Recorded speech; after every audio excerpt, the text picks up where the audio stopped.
Bonjour à chacun, que vous soyez habitués à nos rencontres virtuelles ou que vous soyez ici pour la première fois, sentez-vous les bienvenus pour ce moment de célébration. Alors c'est un moment spécial de la semaine où Dieu nous demande de nous rassembler pour vivre des moments de chant, de prière et d'enseignement ensemble. Nous ne faisons pas une grâce à Dieu ce matin en lui réservant quelques heures de notre emploi du temps pour le célébrer. Mais c'est Dieu qui nous fait la grâce de nous convoquer et d'être capable de le louer, de l'écouter ensemble.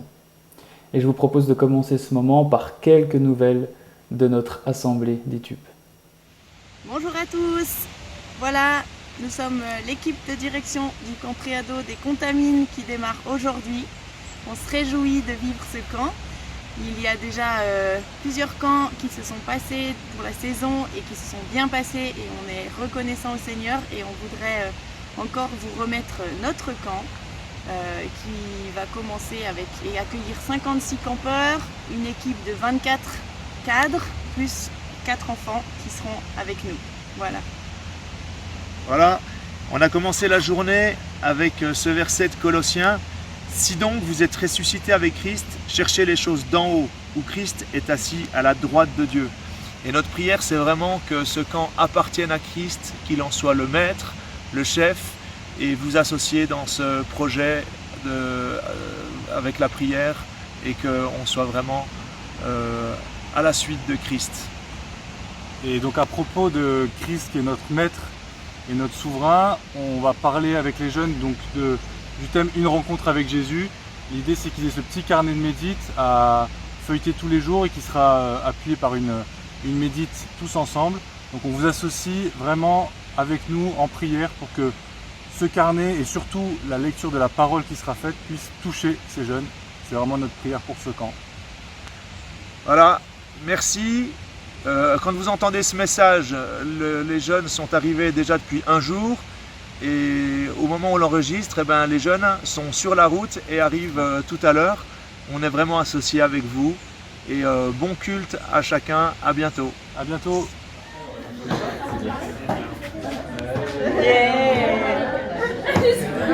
Toute l'équipe du camp Préado 2020 s'engage à prier avec vous dans le ministère de Jésus-Christ. À bientôt.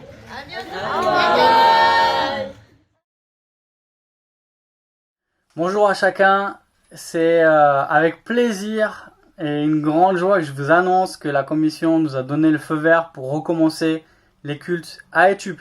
Alors, c'est des cultes qui vont être pour l'instant encadrés à cause des règles sanitaires, c'est-à-dire qu'il y a un nombre limité de places, on peut accueillir jusqu'à 118 personnes et puis chacun devra venir avec son masque.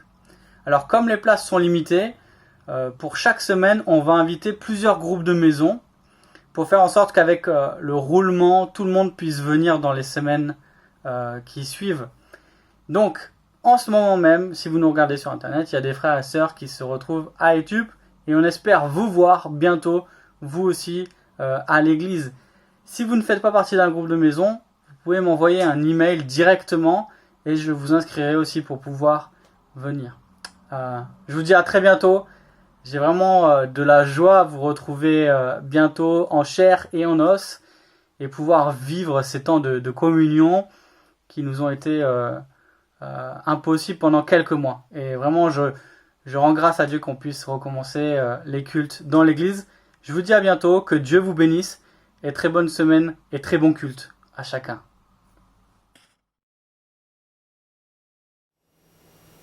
Pourquoi et comment louer Dieu ce matin ?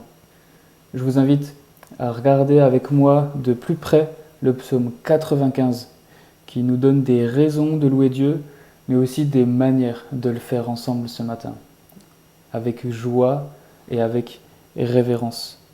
Je vais lire le psaume 95, pour l'instant les 7 premiers versets. Venez, crions de joie en l'honneur de l'Éternel. Poussons des cris de joie en l'honneur du rocher de notre salut. Allons au-devant de lui avec des louanges, faisons retentir des chants en son honneur, car l'Éternel est un grand Dieu. Il est un grand roi au-dessus de tous les dieux. Il tient sa main dans les il tient dans sa main les profondeurs de la terre, et les sommets des montagnes sont à lui. La mer est à lui, c'est lui qui l'a faite. La terre aussi, ses mains l'ont formée. Venez, prosternons-nous et humilions-nous, plions le genou devant l'Éternel, notre Créateur. Car il est notre Dieu et nous sommes le peuple dont il est le berger, le troupeau que sa main conduit. La première manière de s'approcher de Dieu, d'après ce texte, c'est de chanter en son honneur avec joie. On le voit dans les premiers versets. C'est lui qui est le rocher de notre salut.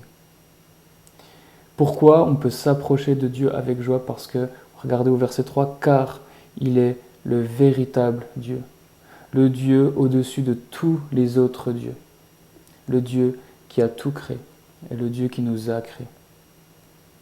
La deuxième manière de s'approcher de Dieu, c'est avec révérence.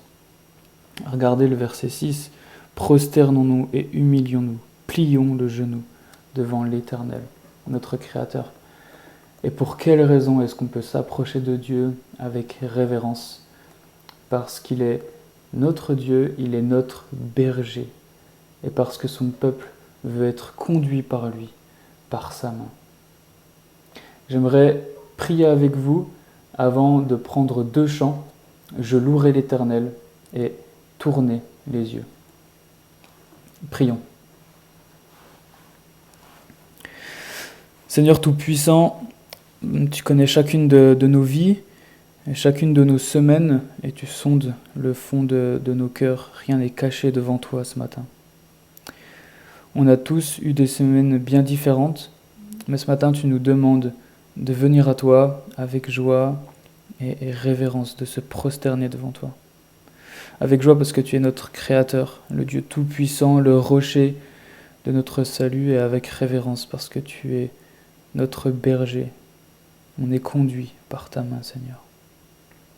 On veut s'approcher avec révérence devant toi parce que nous savons que ce n'est pas parce que nous sommes bons ou que nous le voulons que nous pouvons nous approcher de toi, mais uniquement par le sang de Jésus-Christ, ton Fils, qui a subi ta colère, celle que nous méritions à cause de nos fautes.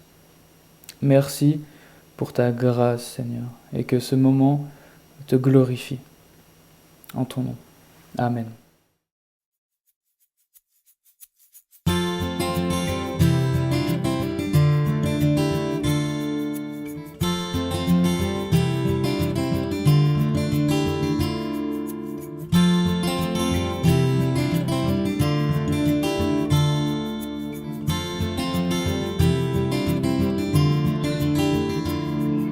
Je louerai l'Éternel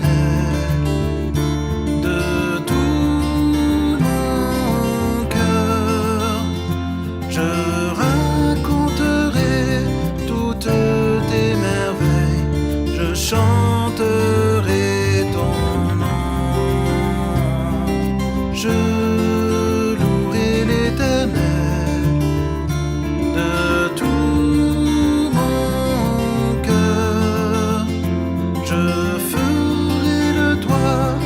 sujet de ma joie. Alléluia.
cherche le Seigneur, nous mon cœur en devient. En lui ouvrant grand leur cœur, ils seront comblés de bien. Tournez les yeux vers le Seigneur et rayonnez de joie. Chantez son nom de tout votre cœur, il est votre sauveur, c'est lui votre Seigneur. Tournez les yeux vers le Seigneur et rayonnez de joie. Chantez son nom de tout votre cœur, il est votre sauveur, c'est lui votre Seigneur. Je continue la lecture de ce psaume 95 à partir de la fin du verset 7 jusqu'au verset 11. Aujourd'hui, si vous entendez sa voix, n'endurcissez pas votre cœur, comme à Mériba, comme lors de la journée de Massa dans le désert. Là, vos ancêtres m'ont provoqué, ils m'ont mis à l'épreuve, bien qu'ils m'aient vu agir. Pendant 40 ans, j'ai eu cette génération en dégoût et j'ai dit, c'est un peuple dont le cœur s'égare. Ils ne connaissent pas mes voies. Aussi, j'ai juré dans ma colère, ils n'entreront pas dans mon repos. Dans ces derniers versets, ce n'est plus le peuple qui s'encourage mutuellement à louer Dieu, pour les raisons qu'on a vues, mais c'est Dieu qui s'adresse directement à son peuple pour lui faire une mise en garde, qui est pour son bien. Cette mise en garde, c'est de ne pas endurcir son cœur. Certains auront reconnu l'allusion au passage dans Exode au chapitre 17, lorsque le peuple a entendu Dieu, mais n'a pas voulu l'écouter. Le peuple a fait des reproches à Dieu, il a tenté Dieu. Il a péché contre Dieu. En fait, l'endurcissement du cœur signifie connaître ce que dit Dieu, mais ne pas lui obéir, ne pas lui faire confiance et vouloir vivre sans lui. Ce matin, nous sommes concernés par ces avertissements, en fait, que nous soyons chrétiens depuis des dizaines d'années ou depuis quelques semaines, nous avons besoin de la grâce et du pardon de Dieu pour toutes les fois où nous ne l'aurons pas dans notre vie. Dans le psaume 51, au verset 19, le psalmiste nous dit que Dieu il prend plaisir dans un cœur contrit, dans un cœur qui est conscient de son péché. Et ce matin, nous voulons plaire à Dieu. Je vous propose de saisir ce moment comme une occasion de plus de se confesser devant Dieu, de se mettre en règle et de prendre ou de reprendre conscience de sa patience, de son amour, de sa grâce envers nous, de notre besoin de Christ. Je vous propose de prendre quelques secondes de réflexion sur nos vies et ensuite on prendra ensemble le chant « Pardon, Seigneur, pardon ».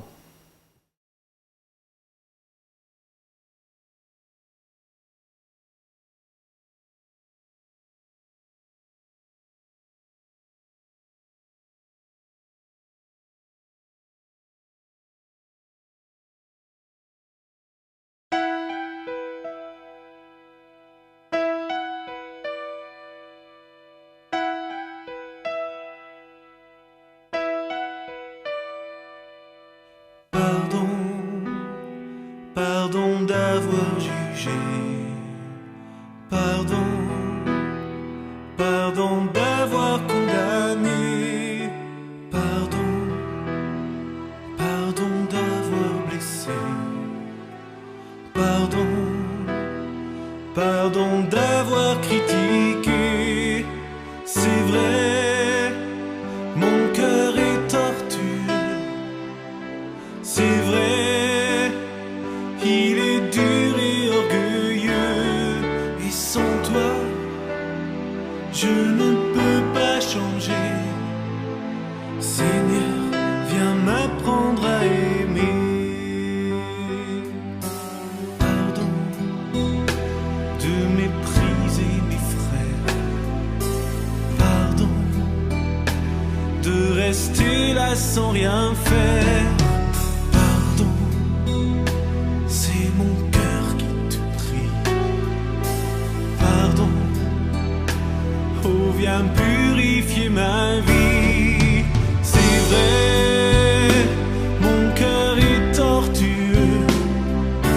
C'est vrai, il est dur et orgueilleux. Et sans toi, je ne peux pas changer. Seigneur, viens m'apprendre à aimer.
Si nous disons que nous n'avons pas de péché, nous nous trompons nous-mêmes et la vérité n'est pas en nous.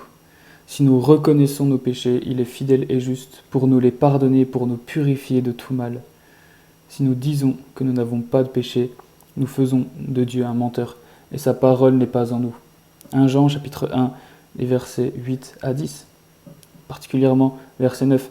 Si nous reconnaissons nos péchés, il est fidèle et juste pour nous les pardonner et pour nous purifier de tout mal. Je nous invite maintenant ensemble à confesser notre foi en Dieu, qui est fidèle et juste pour nous pardonner parce que Jésus-Christ a tout payé, à se saisir de cette vérité ensemble et à se réjouir ensemble, vraiment, par ces 2 prochains chants. Jésus a tout payé et l'amour de Dieu.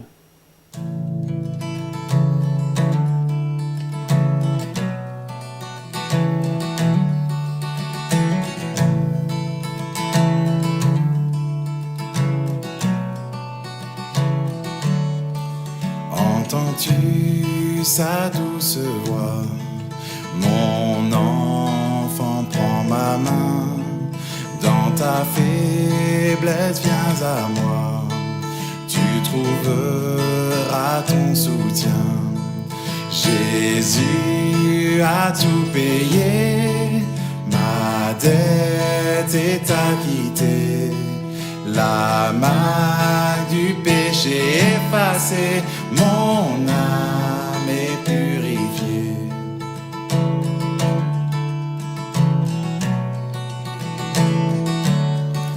Dénué de tous mes risques, mais de grâce comblée, par le sang de Christ j'hérite d'un habit de sainteté.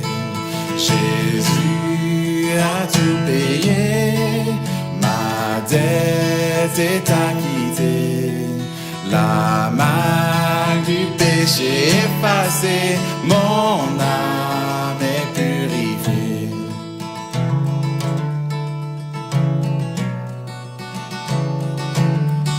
Seigneur, seul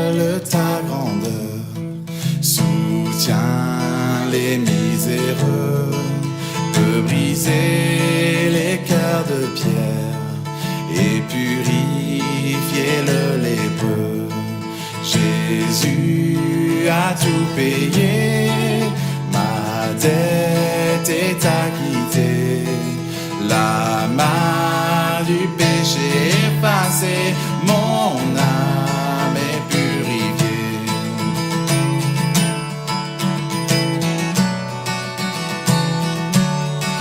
Béni sois-tu, Sauveur sublime, ô libérateur de l'abîme. Béni sois-tu, Sauveur sublime, tu m'as racheté de la vie.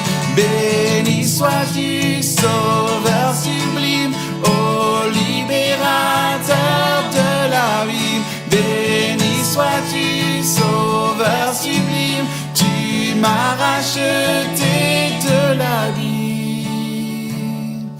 Au grand jour devant le trône, en lui glorifié, Jésus mourut pour mon âme, à jamais je le louerai. Jésus a tout payé, ma dette est acquittée, la main du péché effacée, mon âme est purifiée.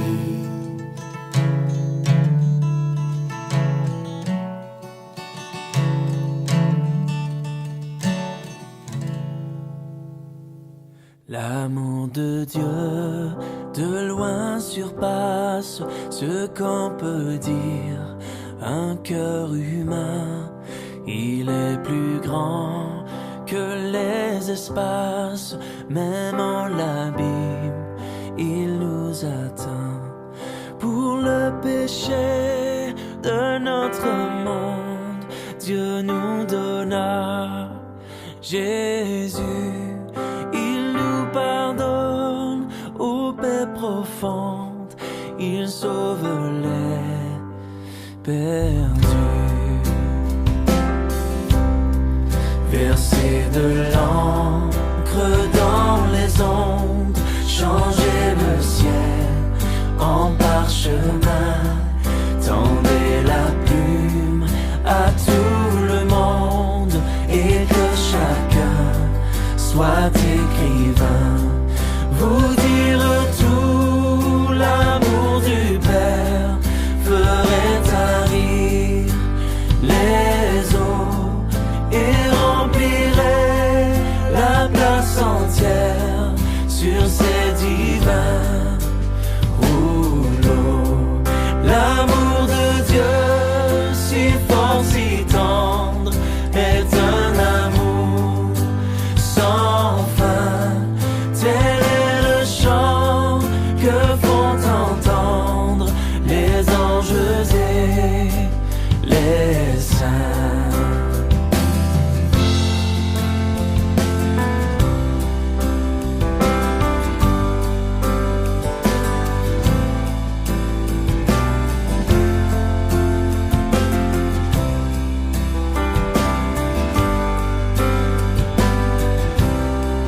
Et que le monde un jour chancelle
Nous venons de louer et d'adorer Dieu par des chants, par la prière, par la lecture de sa parole. Et maintenant, je vous propose de le faire par la prédication.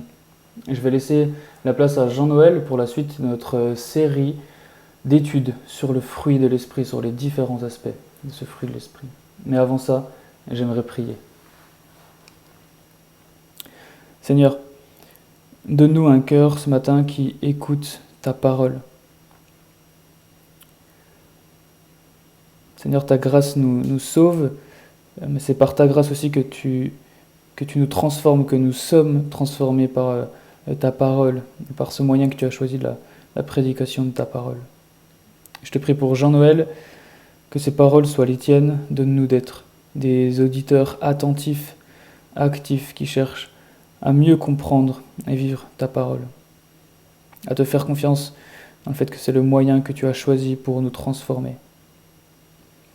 Ne permets pas que ce qu'on va entendre ce matin soit oublié cet après-midi, mais que ta parole porte du fruit dans nos cœurs, Seigneur. En ton nom et pour ta gloire. Amen. Bonjour à tous, un bonjour tout particulier à tous ceux qui sont restés à la maison pour suivre ce culte, et un bonjour à tous ceux qui ont le privilège de se retrouver dans nos locaux à Etup. On se réjouit de passer ce moment de louange et d'adoration ensemble, mais aussi ce moment particulier où nous ouvrons la parole de Dieu.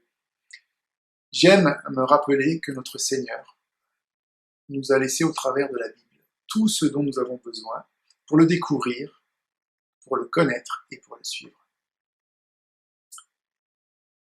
Mais le fruit de l'esprit, c'est l'amour, la joie, la paix, la patience, la bonté, la bienveillance, la foi, la douceur, la maîtrise de soi. Contre de telles attitudes, il n'y a pas de loi. Galates 5, verset 22. Voilà quelques semaines que l'on se penche sur cette liste du fruit de l'esprit, et on a déjà partagé ensemble beaucoup des aspects. Et ce matin, on aimerait ensemble se pencher sur la maîtrise de soi, dernier aspect de la liste de Paul. Et j'aimerais qu'on puisse peut-être diviser notre réflexion en deux parties. D'abord, on peut réfléchir à ce qu'est la maîtrise de soi, au sens biblique. Quand pouvons-nous dire que nous ne sommes plus maîtres de nous-mêmes? Et dans quelles circonstances aussi devons-nous rester maîtres de nous-mêmes? Ensuite, on pourrait, dans un deuxième temps, comprendre l'exemple de Christ lorsqu'il est tenté par le diable après 40 jours et 40 nuits de jeûne, dans l'évangile de Matthieu au chapitre 4, les versets 1 à 11. Mais d'abord, j'aimerais qu'on puisse remettre ce temps de prédication entre les mains de notre Dieu dans la prière. Prions. Seigneur, c'est une joie, une grâce et un privilège de pouvoir ouvrir la Bible, de pouvoir ouvrir ta parole en toute liberté. Seigneur, nous voulons te demander de préparer nos cœurs à ce que tu veux nous dire. Seigneur, nous voulons te demander de nous préparer pour comprendre, entendre ta parole, mais surtout, Seigneur, pour que nous puissions être transformés et que ce que nous avons entendu puisse refléter ta gloire dans nos vies, afin que la bonne nouvelle puisse être annoncée dans le monde. Amen. Alors on trouve dans les dictionnaires de nombreuses définitions plus ou moins compliquées de la maîtrise de soi. Je vais vous en lire quelques-unes. La maîtrise de soi est la capacité à réguler ses émotions, ses pensées et son comportement face aux tentations et aux impulsions. Ou encore, la maîtrise de soi est un processus cognitif nécessaire pour réguler son comportement. Ce serait aussi une tendance différentielle des individus à éviter les actes criminels, indépendamment des situations dans lesquelles ils se trouvent. En fait, il nous est dit que les personnes qui ont une faible maîtrise de soi ont tendance à être impulsives, insensibles envers les autres et preneurs de risques. Pour bien cerner la maîtrise de soi, on peut se demander à partir de quel moment on peut dire qu'on perd cette maîtrise de nous-mêmes. Alors je vous propose une petite histoire fictive, mais à mon avis, qui peut se présenter presque tous les week-ends. Imaginons un match de foot amical sans enjeu, et un des participants voit un de ses adversaires foncer sur lui, et lui planter ses crampons dans la cheville de façon volontaire. La suite des réactions qu'on pourrait imaginer pourrait être celle-ci. Une réaction violente en réponse à cette agression injustifiée. Ou encore une réaction verbale, musclée et désagréable envers le fauteur. Ou encore des pensées de vengeance ou d'élaboration de stratagèmes pour rendre à ce personnage la monnaie de sa pièce. Ou encore de la colère et de la haine à l'encontre de cet individu violent sans raison. Mais dans les versets qui précèdent Galates 5, 22, on peut lire entre autres que les œuvres de la chair sont manifestes. La querelle, les disputes, l'envie de meurtre, la haine et la colère. Dans toutes ces réactions, enchaînées ou non d'ailleurs, tour à tour, émotions, pensées, paroles et actes ne sont plus maîtrisés. Une agression, une injustice déclenchent des réactions qui ne sont pas maîtrisées. En fait, dans une telle situation, la maîtrise de soi voudrait que ce footballeur ne soit pas en colère, n'ait pas de pensée de vengeance, n'ait pas de propos déplacés et n'ait pas de réaction violente. Et il faut avouer qu'on serait tout prêt à excuser tant l'agression dont il est victime est injuste. Mais rappelons-nous comment Étienne vit sa lapidation. Tandis qu'on lui jetait des pierres, Étienne priait ainsi. Seigneur Jésus, reçois mon esprit. Puis il tomba à genoux, cria avec force. Seigneur, ne les tiens pas pour coupables de ce péché. Après avoir dit ces mots, il mourut. On peut lire ce passage dans Actes au chapitre 7 et au verset 59. Voilà ce que Jésus nous enseigne dans le sermon sur la montagne. Vous avez entendu qu'il a été dit « œil pour œil et dent pour dent ». Eh bien moi, je vous dis de ne pas vous venger de celui qui vous fait du mal. Si quelqu'un te gifle sur la joue droite, laisse-le te gifler aussi sur la joue gauche. Vous pourrez lire ce passage dans Matthieu 5, les versets 38 et 39. La maîtrise de soi serait donc de ne pas céder à des émotions, à des pensées, à des paroles ou actes déplacés lorsque les circonstances de nos vies nous exposent à des injustices. Je ne suis pas sûr que ça soit suffisant. En réalité, la maîtrise de soi, comme fruit de l'esprit, ne dépend ni des circonstances, ni de nos besoins, ni de notre culture, qui déterminerait ce qui est ou non une perte de la maîtrise de soi. Voilà comme nous sommes encouragés dans Romains 12, les versets 1 et 2. Je vous encourage donc, frères et sœurs, par les compassions de Dieu, à offrir votre corps comme un sacrifice vivant, saint et agréable à Dieu. Cela sera de votre part un culte raisonnable. Ne vous conformez pas au monde actuel, mais soyez transformés par le renouvellement de l'intelligence, afin de discerner quelle est la volonté de Dieu, ce qui est bon, agréable et parfait. On peut dire que dans notre société, la maîtrise de soi concerne notre comportement et de façon plus générale les réactions visibles qu'on peut avoir face à des circonstances ou des sollicitations qui nous sont défavorables ou désagréables. Mais la maîtrise de soi au sens biblique va plus loin parce qu'elle concerne l'ensemble de notre être, nos sentiments, nos pensées, nos actes et nos paroles. Et ça en réaction à la tentation du péché. On pourrait aussi dire que la maîtrise de soi dans notre société consiste à garder un comportement socialement acceptable face aux événements de la vie. Mais la maîtrise de soi au sens biblique consiste à garder sentiments, pensées, paroles et actes, en fait l'ensemble de notre être, conforme à la parole de Dieu. Comme on l'a dit, la maîtrise de soi concerne notre être dans son ensemble, actes et paroles, notre comportement, mais aussi pensées et sentiments. Lorsque nous croyons être maîtres de nous dans notre comportement, nous sommes rattrapés par nos pensées et nos sentiments. Lorsque nous croyons avoir réglé notre problème avec la colère ou avec une addiction, nous rechutons ailleurs. En fin de compte, garder la maîtrise de soi revient à ne pas céder à la tentation du péché. Malheureusement, nous savons que cela nous est impossible. Mais aussi que Christ nous a pardonné nos péchés, passés, présents et futurs, par son sacrifice.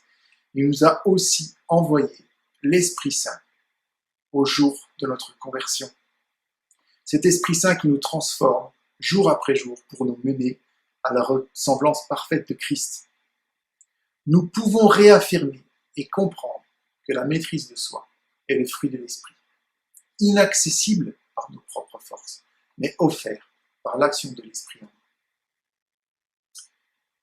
On aimerait maintenant, dans un deuxième temps, apprendre de quelle façon Christ reste maître de lui-même dans des circonstances qui lui sont pour le moins défavorables. Et pour ça, on aimerait ouvrir nos Bibles dans l'évangile de Matthieu au chapitre 4, et on lira les versets 1 à 11.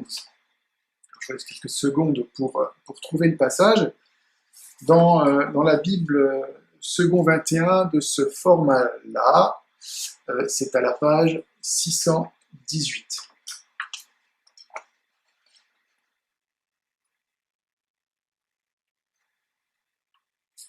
Puis, Jésus fut emmené par l'Esprit dans le désert pour être tenté par le diable. Après avoir jeûné 40 jours et 40 nuits, il eut faim. Le tentateur s'approcha de lui.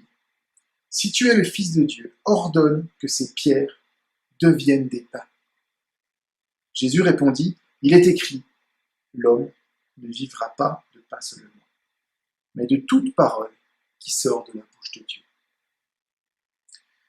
Le diable le transporta alors dans la ville sainte, le plaça au sommet du temple et lui dit, « Si tu es le Fils de Dieu, jette-toi en bas.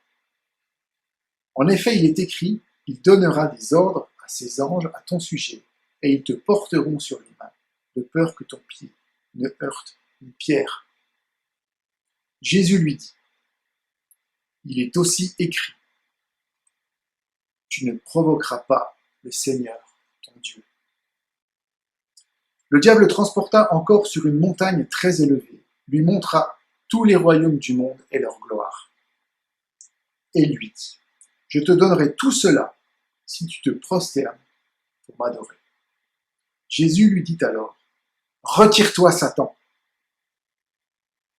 En effet, il est écrit, c'est le Seigneur, ton Dieu, que tu adoreras, et c'est lui seul que tu serviras. » Alors, le diable le laissa, et voici que des anges s'approchèrent de Jésus et le servirent.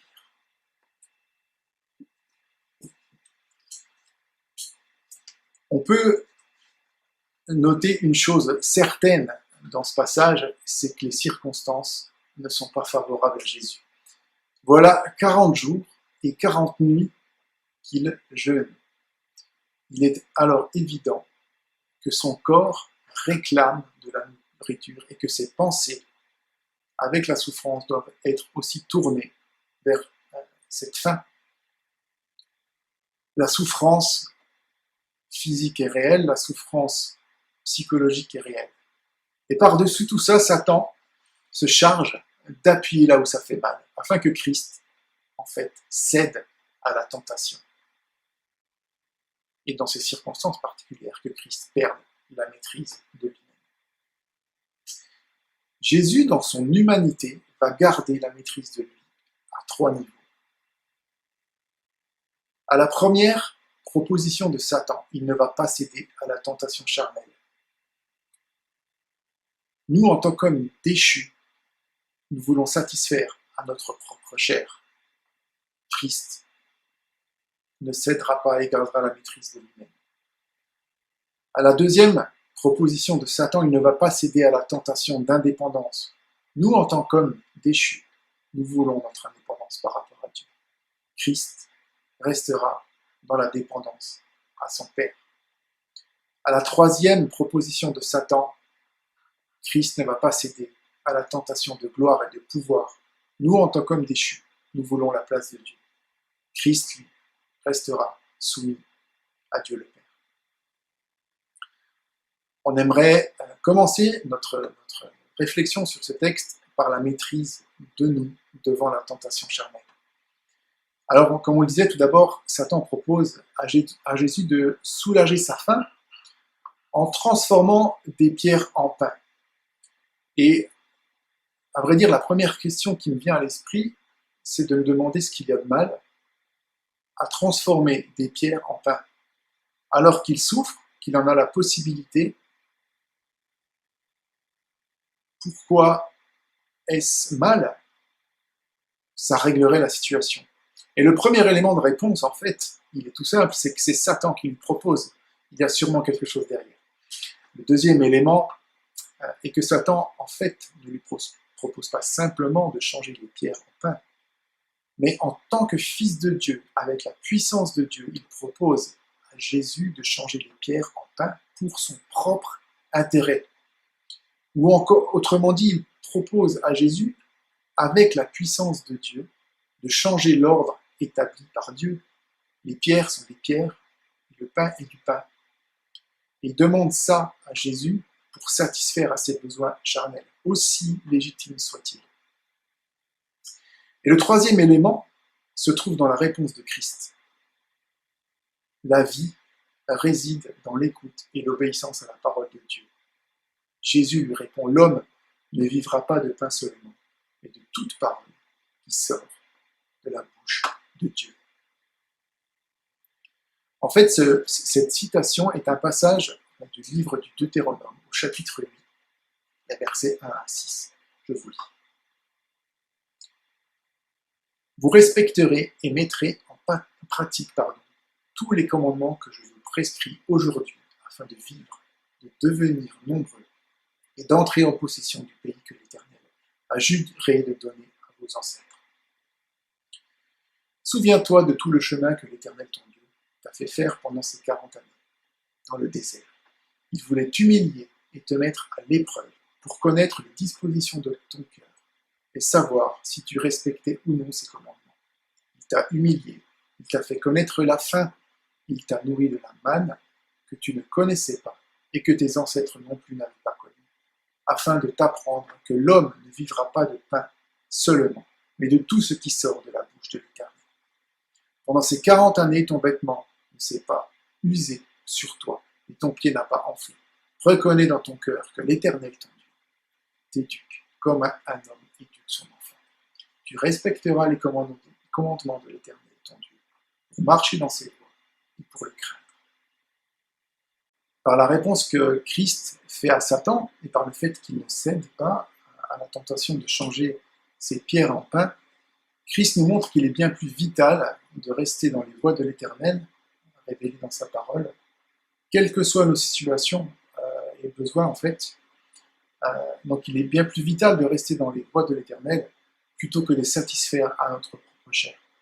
Et d'y satisfaire sans se soucier de savoir si nous perdons la maîtrise de nous-mêmes au regard de la volonté de Dieu. Par son sacrifice, Christ nous a ouvert les portes du pays promis. Nous avons une espérance d'éternité à ses côtés, et par nos vies, nous voulons marcher dans ses voies, parce que nous savons que Dieu nous accompagne dans le désert jusqu'à bon port. Notre footballeur du début, dans ses réactions pour le moins inappropriées, veut défendre et garder sa santé, même si son attitude n'est pas permise. D'ailleurs, dans le péché originel, Adam et Ève ont cédé à leur désir de consommer du fruit de l'arbre défendu, au mépris de ce que Dieu leur a ordonné. Pour ne pas céder à la tentation et perdre la maîtrise de soi, rappelons-nous que la volonté de Dieu est bonne pour nous. Devant la deuxième sollicitation de Satan, Christ ne cède pas à la tentation d'indépendance. C'est pourtant quelque chose auquel nous avons tendance à céder. Aujourd'hui, avec la Bible en main, nous savons que Christ est venu sur terre pour servir. Il est venu sur terre pour donner sa vie. Il est venu pour accomplir la loi et être soumis en toutes choses à Dieu le Père. D'ailleurs, tout au long de son ministère, Christ va démontrer sa dépendance et sa soumission à Dieu. Avant d'être arrêté et conscient de son sort imminent sur la croix, il priera ainsi. Puis, il avança de quelques pas, se jeta le visage contre terre et fit cette prière. Mon Père, si cela est possible, que cette coupe s'éloigne de moi. Toutefois, non pas ce que je veux, mais ce que tu veux. Vous pourrez retrouver ce passage dans l'évangile de Matthieu au chapitre 26 et au verset 39. Dans le verset 5 de notre passage, Satan est en train de proposer à Christ d'user de son statut de fils de Dieu pour mettre à son service les anges, en dépit de la mission pour laquelle il est venu. Satan veut que Christ soit servi plutôt qu'il ne serve. Il veut que Christ laisse entendre qu'il sait mieux que Dieu ce qui est bien pour lui. Il veut que Christ montre son indépendance par rapport à Dieu. Il veut que Christ désobéisse au Père. En fait, la réponse de Christ fait référence au passage de Massa et Mériba, où le peuple met en doute la présence de Dieu et le bien fondé de sa présence dans le désert, parce qu'ils ont soif. L'Éternel est-il oui ou non au milieu de nous? Pourquoi nous as-tu fait quitter l'Égypte? Est-ce pour nous faire mourir de soif ici, nous, nos enfants et nos troupeaux? C'est dans ce cadre-là qu'il est dit « Tu ne provoqueras pas ton Dieu ». Jésus souffre de la faim. Satan lui propose d'être choyé par les anges, de le protéger quelles que soient ses décisions, même opposées à la volonté de Dieu. Mais il renouvelle sa dépendance à Dieu et sa confiance dans le soin qu'il prend de lui malgré les circonstances.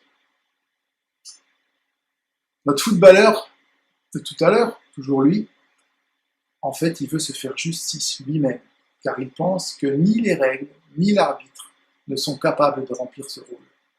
Dans le péché originel, Adam et Ève ont cédé à leur désir de consommer du fruit de l'arbre défendu, en offrant leur confiance à un autre pour gagner leur indépendance par rapport à Dieu.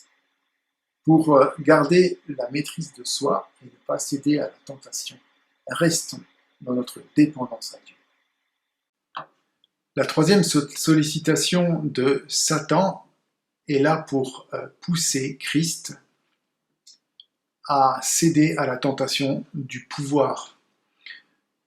Dans sa dernière tentative, Satan propose à Jésus de subtiliser le pouvoir à Dieu, de deux façons.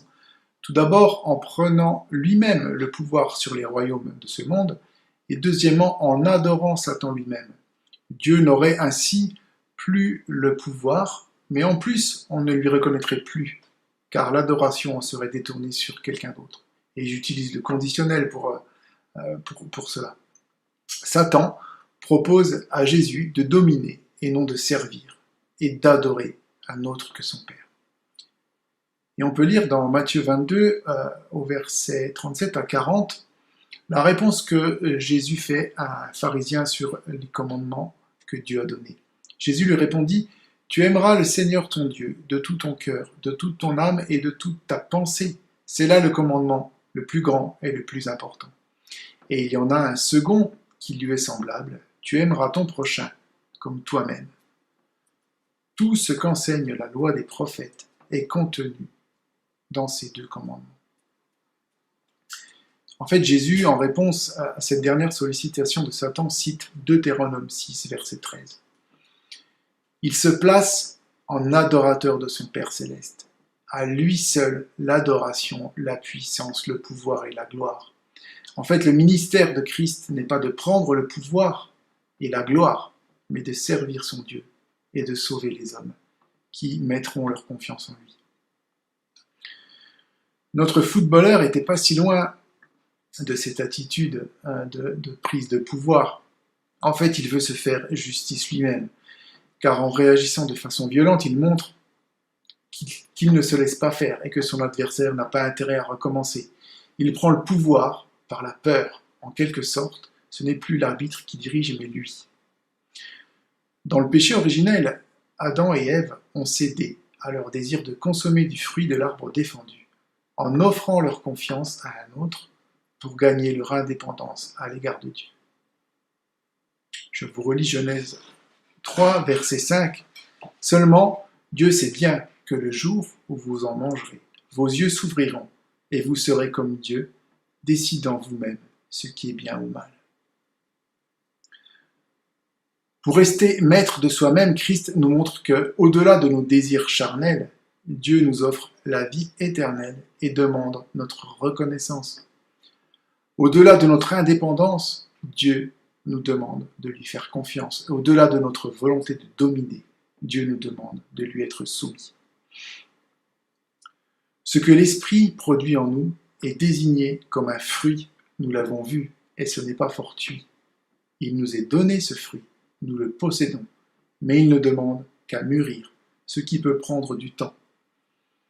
La maîtrise de soi est finalement bien un fruit de l'esprit, car elle va à l'encontre de tous les penchants de notre nature pécheresse. Par nos propres forces, nous sommes bien incapables de nous maîtriser, mais l'esprit travaille en nous jour après jour, quelles que soient les circonstances. Ce que l'esprit produit en nous est désigné comme un fruit. Nous l'avons vu, et ce n'est pas fortuit. Il nous est donné ce fruit, nous le possédons, mais il ne demande qu'à mûrir, ce qui prend du temps. La maîtrise de soi est finalement bien un fruit de l'esprit, car elle va à l'encontre de tous les penchants de notre nature pécheresse. Par nos propres forces, nous voilà bien incapables de nous maîtriser, mais l'esprit travaille en nous jour après jour, pour que, quelles que soient les circonstances, nous sachions rester reconnaissants dans l'œuvre de Christ pour nous, et l'espérance qu'elle a mis dans nos cœurs, pour que nous sachions également rester confiants dans la bienveillance de Dieu à notre égard, et que nous sachions rester soumis à notre Dieu puissant et glorieux, qui sait ce qui est bon pour nous, et qui règne, et pour que notre comportement, pensée et sentiment restent maîtrisés, c'est-à-dire dans la volonté de Dieu. Amen. Prions ensemble. Seigneur, nous voulons te louer, t'adorer, parce que, Seigneur, nous nous sentons tout petits face à ce fruit de l'Esprit qui doit nous caractériser. Seigneur, nous voulons te demander ton aide pour que nous puissions rester dans ta volonté. Seigneur, nous voulons te prier afin que nous puissions, comme tu nous l'enseignes, de rester soumis et que nous puissions jour après jour être transformés par ton esprit pour que nos vies puissent refléter ta gloire dans ce monde, Seigneur. Amen.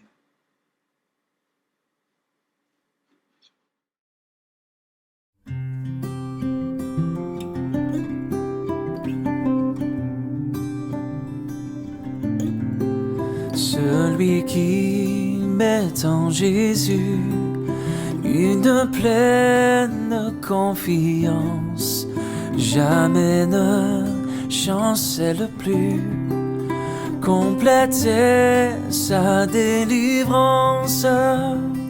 Par la foi, nous marcherons, par la foi, nous triomphons. Par la foi, mon Rédempteur me rendra plus que vainqueur.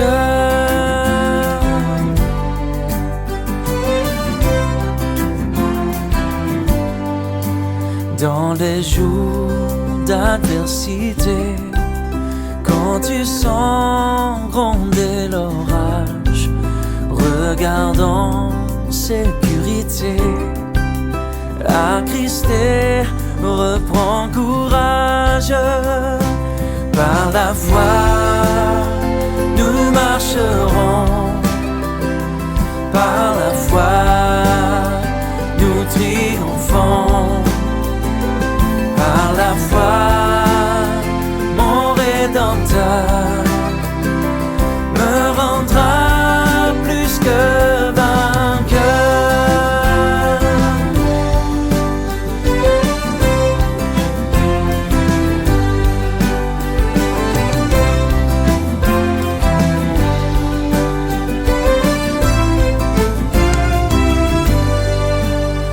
Par la foi je marcherai en comptant sur ses promesses. Par lui je triompherai en tout temps de mes détresses. Par la foi nous marcherons, par la foi nous triomphons, par la foi mon Rédempteur me rendra plus que vainqueur. Par la foi nous marcherons, par la foi oh, par la foi mon Rédempteur me rendra plus que vainqueur.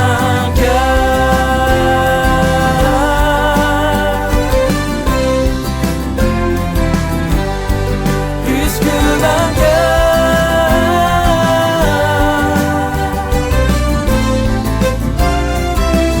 Oh, par la foi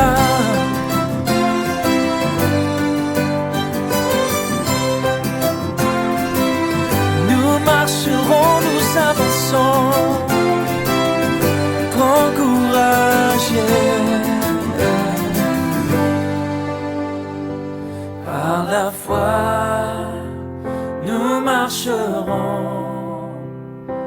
par la foi nous triomphons, par la foi mon Rédempteur me rendra plus que vainqueur.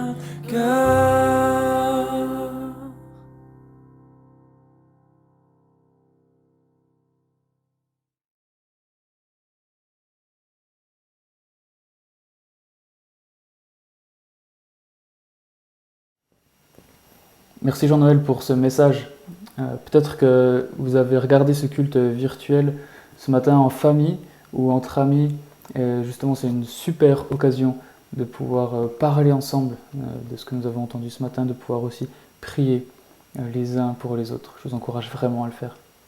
Et pour finir, j'aimerais vous lire la bénédiction qui se trouve à la fin du livre de Jude. À celui qui peut vous garder de toute chute et vous faire paraître devant sa gloire irréprochable et dans l'allégresse. Oui, à Dieu seul sage, qui nous a sauvés par Jésus-Christ notre Seigneur, appartiennent gloire, majesté, force et puissance avant tous les temps, maintenant et pour l'éternité. Amen.